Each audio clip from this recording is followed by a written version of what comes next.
యుద్ధానికి ఆ పక్క వాళ్ళు ఈ పక్క వీళ్ళు మొత్తం బ్రహ్మాండంగా సూర్యోదయం కాగానే కొన్ని నియమాలు ఉన్నాయి. ఆ నియమాల ప్రకారం మరి భీష్మ పితామహుడు చక్కగా శంఖం పూరించి మొట్టమొదట యుద్ధం ప్రారంభం చేయడం జరిగింది.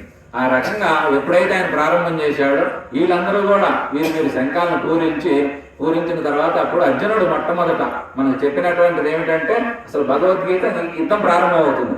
యుద్ధం ప్రారంభం అవుతుంటే దీనికి వేదవ్యాస మహర్షి అన్ని రకాలకి గ్రంథానికి మూల సూత్రధారి కాబట్టి ఆయన మనకి వచ్చి సంజయునికి, ఎందుకంటే ధృతరాష్ట్రుడికి దివ్య దృష్టి ఇస్తాను చూడమంటే నేను చూడలేను నాయన, నా వల్ల కాదు, నేను ఈ చెవులతో వింటానే కానీ నా కళ్ళతో నేను జరిగే యాకృత్యాన్ని నేను చూడలేను అని చెప్పిన తర్వాత అప్పుడు ఆయన ఏం చేశాడంటే సంజయుడికి, అంటే ఆయన దగ్గర ఉన్నటువంటి మంత్రి, మనకి ఫస్ట్ మంత్రి విదురుడు, రెండవ మంత్రిగా ఉన్నటువంటి సంజయుడు కూడా గొప్ప మేధావి, మంచి ప్రజ్ఞ కలిగిన వాడు, తెలికల్లవాడు, మంచి భక్తుడు, అన్ని లక్షణాలు ఉన్నటువంటి వాడు సంజయుడు.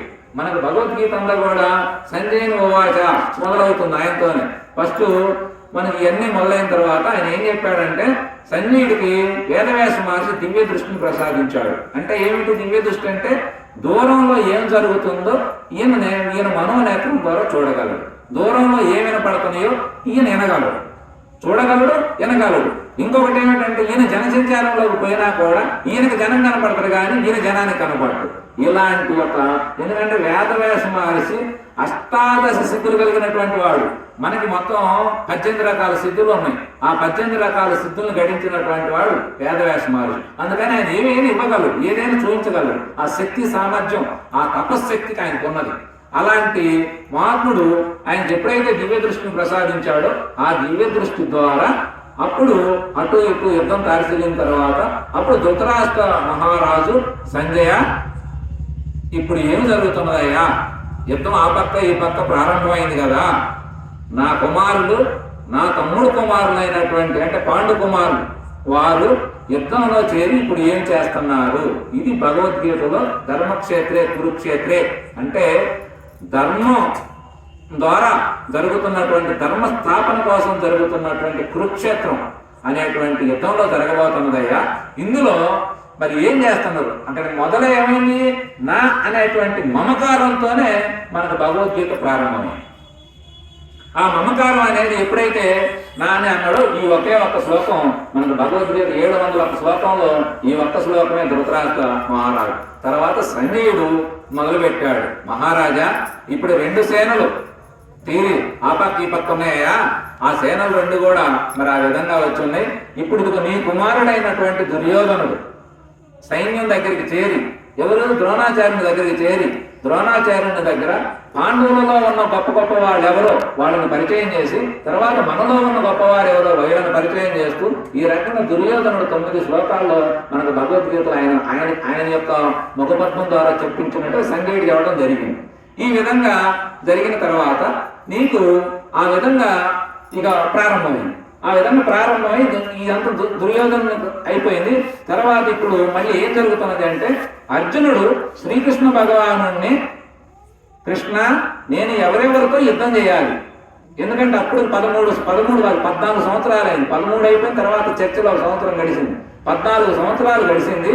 14 సంవత్సరాలు అయిన తర్వాత మరి ఎవరెవరితో నేను యుద్ధం చేయాలో, మరి అసలు దుర్యోధను యొక్క దుర్బుద్ధి కలిగినటువంటి ఆ దుర్యోధను పక్షాన ఎవరు యుద్ధం చేయాలనే విజయకాంక్షతో వచ్చిన్నటువంటి దుర్మార్గులందరూ ఎవరెవరు ఉన్నారో వాళ్ళందరినీ కూడా ఒకసారి చూద్దాము, 2 సేనల మధ్యకు పోనిచ్చు అని చెప్పి అర్జునుడు ఎప్పుడైతే కృష్ణస్వామిని అడిగాడో ఆ కృష్ణస్వామి మరి చక్కగా దేశపోయి విదురుడు మరి వాడి యొక్క భీష్మ పితామహుడు, ద్రోణాచార్యుడు, కృపాచార్యుడు ఎదురుగా ఉన్నటువంటి దుర్యోధనుడు వాళ్ళు ఎదురుంగి రథాన్ని నిలబెట్టడం జరిగింది. నిలబెట్టిన తర్వాత ఆ విధంగా ఒక్కసారి అర్జునుడు అందరూ ఆ సేనలు మొత్తం ఒక్కసారి తేరపాలు చూశాడు. ఎటు చూసిన అందరూ కూడా పెద్దలు, పూజ్యులు, గౌరవనీయులు, మరి బంధువులు, స్నేహితులు, మనవళ్ళు, కొడుకులు, బయట వాళ్ళు ఎవరు కనపడట్లేదు, మొత్తం ఇటు చూసిన వాళ్ళే ఉన్నారు. ఆయనకి ఒక్కసారిగా చూసేసరికి, ఎందుకంటే చాలా కాలం ఆయన అందరిని చూడక కూడా ఒకసారి చూసి అందరూ ఎటు చూసినా నా సొంత వాళ్ళే కనపడుతున్నారు. అందరూ చిన్నాన పెద్దనాన్న, ఆ పెద్ద తాత, చిన్న తాత, భీష్మ పితామహుడు చిన్నప్పుడు ఆయన ఎత్తుకొని సాగిన ఆయన, ద్రోణాచార్యుడు అద్భుతమైన విలువిద్యను నేర్పిన ఆయన, కృపాచార్యుడు చక్కని విద్యాభ్యాసంతో నేర్పిన ఆయన, అందరూ ఎటు చూసినా మహాత్ములే కనపడుతున్నారు. వీళ్ళందరినీ మనం చంపాలి కాబట్టి వీళ్ళందరినీ చంపడం అనేది నేను చంపలేనయ్యా, ఈ యుద్ధం నేను చేయలేను. ఎందుకంటే ఈ యొక్క నెత్తిటి కూడితో మనం యుద్ధం చేసినట్లయితే, మనం ఏమాత్రం యుద్ధం చేసినట్లయితే వారిని సంహరించిన తర్వాత మనం సాధించేది ఏమున్నది? వారి అందరిని సంహరించి మనం ఏ జనం కోసమైతే ఈ యుద్ధం చేద్దామని మనం అనుకుంటున్నామో, ఇప్పుడు వాళ్ళందరి కోసమే కదా యుద్ధం చేద్దాం అనుకుంటాం.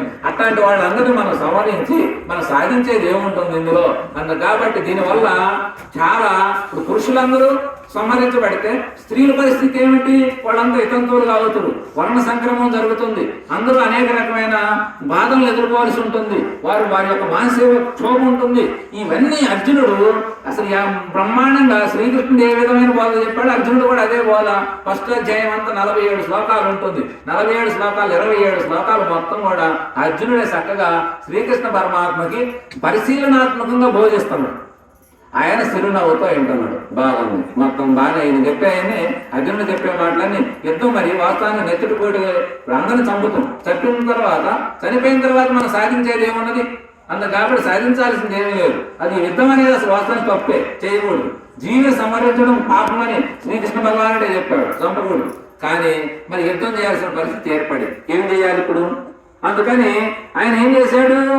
అయ్యా, ఈ రకంగా మొత్తం కూడా ఫస్ట్ అధ్యాయం మొత్తం అర్జునుడితోనే గడిచిన తర్వాత 2వ అధ్యాయంలో 2వ శ్లోకంలో శ్రీకృష్ణ భగవానుడు అప్పుడు అర్జున, నువ్వు చెప్పేదంతా గొప్ప పండితులు చెప్పేటువంటి మాటలే నువ్వు చెబుతున్నావయ్యా, నువ్వు చెప్పేది తప్పేం కాదు, అక్షర సత్యమే. అయినప్పటికీ ధర్మం ప్రకారం మనం చేయాల్సిన పని మనం చేయాలి. నువ్వు ఇప్పుడు క్షత్రియుడు, యుద్ధం మొత్తం నీ మీద ఆధారపడి ఉన్నది. నువ్వేమో గాంధీవం పట్టుకొని రథంలో సతికలు పడి పండితులు చెప్పినట్టుగా చెబుతున్నావు. నువ్వు ఇట్లాంటి మాటలు నీకు తగదు. ఒక రకంగా చెప్పాలంటే, ఎందుకంటే ధర్మం తప్పితే శ్రీకృష్ణ భగవానుడు ఆడిన పదం ఏమిటంటే, ధర్మాన్ని తప్పి నువ్వు మాట్లాడినా ధర్మాన్ని తప్పి చేసేవాడు నపుంసకుడితో సమానం అనే పెద్ద పదాన్ని ప్రయోగించాడు. కాబట్టి అలా అని ఎప్పుడైతే అన్నాడో ఆ మాటకి ఆయనకి ఒక్కసారి తల తిరిగినట్టుగా అప్పుడు వేసి, అదేమిటి బాగా అట్లా అంటూ, మరి వీళ్ళందరూ నా సొంత వాళ్ళ కాదా? వీళ్ళందరినీ చంపితే మనకు వచ్చేది ఏమిటి చెప్పు? దీనికంటే నేను బిచ్చమెత్తుకొని ఆయన ఏడకాడు ఇప్పుడు 13 ఏళ్ళు బతికను, ఎట్లైనా జీవితం బతుకుతా, వీళ్ళందరూ సంహరిస్తే మనకు వచ్చేది ఏమిటి అని చెప్తే, అప్పుడు మొట్టమొదటే భగవద్గీతలో మనకు మొదలుపెట్టింది ఏమిటంటే ఆత్మతో మొదలుపెట్టాడు. ఆత్మతో ఎందుకు చెప్పాల్సి వచ్చింది? ఎందుకంటే ఈయన నేను చంపుతా వాళ్ళు చనిపోతారు, నేను చంపుతా వాళ్ళు చనిపోతారు అని చెబుతున్నాడు. అయ్యా, చంపటం చనిపోవటం అనేది నీ చేతుల్లో లేదు. చావు పుట్టుకలు నీకు సంబంధం లేదు. నీవు ధర్మం ప్రకారమే జీవించాలి, ధర్మం ప్రకారమే నడుచుకోవాలి. ధర్మమేది తప్ప నీకు మరొకటి లేదు. కాబట్టి నువ్వు యుద్ధం చేస్తే విజయం వస్తుంది, కీర్తి వస్తుంది, ఆనందంగా జీవిస్తూ మరణించిన ధర్మం ప్రకారం స్వర్గానికి చేరదు, నీకు ఇబ్బంది లేదు, కీర్తి గడిస్తూ. కాబట్టి నువ్వు ధర్మం అనేది నువ్వు క్షత్రియుడి ధర్మంగా గాంధీవం ధరించున్నావు, కానీ ఒక పండితుడిలాగా మాట్లాడుతున్నావు, ఇది తప్పు అని చెప్పి మనకి ఖండించడం జరిగింది. అందుకే ఇక సంపుటం చావటం అనే విషయానికి వస్తే ఈ సృష్టి అంతా కూడా భగవంతుని యొక్క సిద్ధి విలాసంలో కొనసాగుతా ఉన్నది. అందులో చంపేవాడు చనిపోయేవాడు ఎవ్వరూ కూడా ఏమీ లేదు. ఎందుకంటే నీవు చావటానికైనా చంపటానికైనా మనకు భగవద్గీత మనకు స్పష్టంగా చెప్పే మాట ఏమిటంటే, నీవనేది ఆత్మవి, నీ ఆత్మకు చావు లేదు, మరణం లేదు. అందుకటి నువ్వు మరణిస్తాను, చనిపోతున్నా, నేను చంపుతున్నాను, ఆయన చనిపోతున్నాడు అనే భ్రమ, అది అనేది భ్రమ. ఇప్పుడు దాకా చెప్పుకున్నట్టు ఇదంతా కూడా జగన్మిథ్య, బ్రహ్మ సత్యం. అంటే ఏది జగం అంటే ఈ పంచభూతాత్మకమైనటువంటి మనకు కనిపించేదంతా కూడా ఉన్నది నిజమే, కానీ సత్యం ప్రకారం చూస్తే లేదు, అదంతా కూడా శూన్యంగా ఉన్నది. అందుకనే బ్రహ్మం అంటే అంతా కూడా పరమాత్మ స్వరూపం అయి ఉన్నదే తప్ప ప్రకృతి అనేది అది కనపడుతున్నది కానీ మార్పు చెందుతూ ఉంటుంది. అందుకనే మనకు శ్రీకృష్ణ పరమాత్మ చెప్పినది ఏమిటంటే, మార్పు చెందడమే తప్ప మరణం లేదు.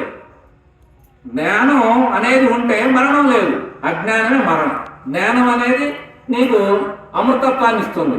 కాబట్టి నీకు జనన మరణాలు అనేవి నీవు ఒక షర్టు కనుక తీసుకొని ఆ పక్కానికి అక్కడ తగిలించి మళ్ళీ కొత్త షర్ట్ వేసుకున్నట్టుగా ఆత్మ అనేది ఈ యొక్క శరీరాలను మార్చుకుంటుందే తప్ప ఇక్కడ ఎవరు చనిపోయేది ఏమి లేదయ్యా అని చెప్పి ఆత్మతో మొదలుపెట్టి ఆత్మ నుంచి తర్వాత మళ్ళీ అనేక రకమైన గుణాల్లోకి వచ్చి గుణాల్లో ఇందా గుణత్రయ భాగం చెప్పుకున్నట్లుగా మరి అనేక రకమైన గుణాలు ఉన్నాయి.